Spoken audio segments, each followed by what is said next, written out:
setiap orang akan ada barang-barang yang disayangi. So setiap barang tu biasanya akan disimpan rapi dan tempat simpanan yang terbaik lah yang kita ada. Walau bagaimanapun, barang tu still lagi rosak dan still lagi berkulat disebabkan environment ataupun keadaan kita punya udara dekat dalam Malaysia ni dalam keadaan yang lembap. Biasanya barang-barang yang kita sayang ni kita akan simpan dalam almari lah kan. Dan almari tu biasanya dibuat daripada kayu dan bukan daripada satu tempat yang kedap daripada udara ataupun moisture. Disebabkan hadirnya moisture, barang-barang tadi tak dapat dielakkan untuk dijangkiti oleh fungus. So itu yang selalu terjadi dekat setiap orang yang simpan barang dekat dalam almari ataupun tempat-tempat yang spesifik tadi, tapi still kena fungus. Jadi saya ambil pendekatan untuk beli satu barang ni yang berada di depan korang ni dalam kotak yang agak besar, supaya barang-barang yang ambil mak saya tadi tu dapat dielakkan dijangkiti oleh fungus. So benda yang kat depan korang ni ialah dry box. Dry box untuk menyimpan segala barangan-barangan yang kita sayangi. Antara contohnya ialah jam, kamera, lens ataupun benda-benda yang boleh dijangkiti oleh fungus. So kalau kita simpan barang-barang tersebut dalam dry box ni, insya-Allah barang-barang tadi terjamin untuk jangka masa yang panjang,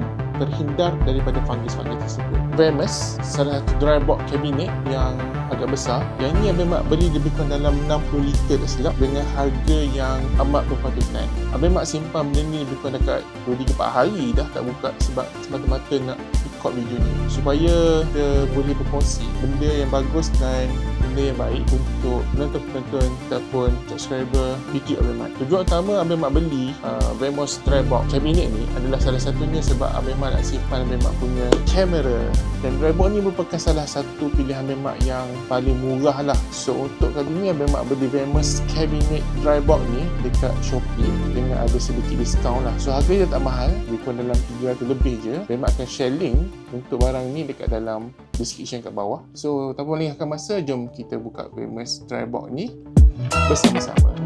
Let's go.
Menu dia agak simple. So dalam dia punya booklet ni just ada dalam 3 pages saja. Untuk muka depan dia, so of course dia menunjukkan jenis dry box yang ada di bawah jenama Vemos 65 liter. Tak silap saya yang paling besar 40 liter dan 30 liter lah. Kalau ikutkan daripada guideline ni, dia ada storage humidity punya reference lah. Kalau kat sini ternampak ada 4 row lah. Row yang pertama menunjukkan percentage of relative humidity RH untuk kita simpan alat-alat seperti buku antik, fact paper, copy paper dengan print paper. Kalau tengok yang seterusnya ialah 40% ke 50% optical instrument. So kat sinilah yang saya akan gunakan untuk simpan saya punya kamera dengan lens lah, atau apa-apa benda yang melibatkan item yang dalam kategori yang sama. Kabinet ni saya akan set suhu lebih kurang daripada 40 ke 50% lah. Dan kalau contohnya terrefer kepada 35 ke 40% tu, dianya ialah untuk precision instrument and electronic punya products. So macam metal, besi, non-metal, print circuit board, IC, lens. Kat sini pun antara sini sesuai juga untuk simpan lens. Ada nampak kat sini. Kat sini antara display dia lah. Okay, for reference. So kat situ ada humidity dan juga temperature punya symbol lah. Okay, jom kita onkan Vamus dryboard cabinet ni.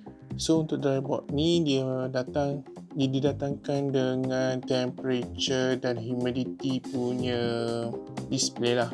So kita tahu sekarang ni berapa temperature untuk bilik saya ni dan berapa humidity percentage udara di dalam dry cabinet ni. Daripada suggestion yang saya dapat juga, kita boleh sebenarnya tambah silica gel ke dalam dryboard ni supaya dia lebih efektif lah.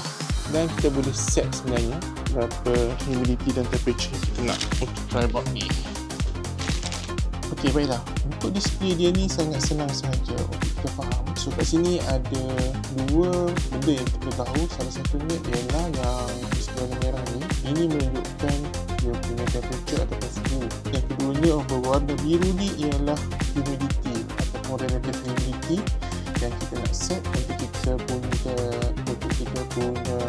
humidity di dalam dryboard ni. So sekarang ni untuk dryboard ni semasa pemasangan kita dah setkan dia kepada 40% relative humidity lah. So kat sini kita nampak dia punya display ni blinking. Maksudnya sekarang ni dia punya motor untuk setkan kita punya humidity based on kita punya desire tu sedang dilakukan lah. So ternampak tadi display daripada 50 turun kepada 49 sebab saya tadi dah setkan untuk kabinet ini berada pada humidity 35% RH relative humidity. So dia akan cuba untuk dapatkan that percentage yang kita dah set. Okay, sekarang kita tengok pula untuk button yang ada dekat dryboard cabinet ni. So dia ada 3 button, which is ada button untuk anak panah ke atas, anak panah ke bawah dan juga button set. Untuk button anak panah ke atas ni didatangkan sekali dengan lambang lampu ataupun lambang matahari ni kan. So lambang matahari ni sebenarnya adalah untuk on ataupun off kan dia punya LED. So dryboard ni didatangkan dengan LED ya kawan-kawan. Kita tengok So kalau ni LED dengan on seperti saya tekan tadi, kita tekan dia akan off lah. So kalau kita tekan on balik, so akan ada LED. So kita boleh tengok kita punya barang di dalam kabinet ni dengan on off dekat button yang ke atas tadi. Okey, seterusnya adalah untuk button yang kedua ni. Untuk button kedua ni kalau kita tekan sekali, so dia akan tunjukkan kita punya desired temperature. So kalau kita tekan lama, dia akan naikkan brightness untuk kita punya display. Sama ada kita nak turunkan dengan tekan sekali lagi ataupun nak naikkan. Okey, sebaiknya kita dimkan lah dia punya brightness untuk display ni sebab kita nak save dia punya energy lah. Sebab benda ni menggunakan plug punya power socket untuk operasikan dia punya humidity motor tadi. So jadi better kita setkan kepada display yang agak rendah berbanding kurang gitu kan. Okay, yang ketiganya button set.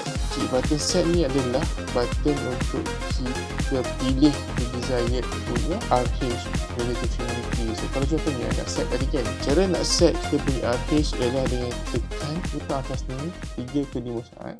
Jenama Vamus ni antara yang termurah lah saya nampak dekat Shopee. Kalau jenama lain untuk 60 liter agak mahal sebenarnya, harga dekat 700 lebih hingga ke 1000 lebih. So far untuk Vamus ni dalam 399 300 boleh dapat kalau you ada voucher ataupun discount Shopee. So jangan lepaskan peluang ni dapatkan dryboard cabinet ni supaya mungkin. So harap video kali ni bermanfaat kepada semua dan kita jumpa lagi dalam next video. Assalamualaikum, bye bye.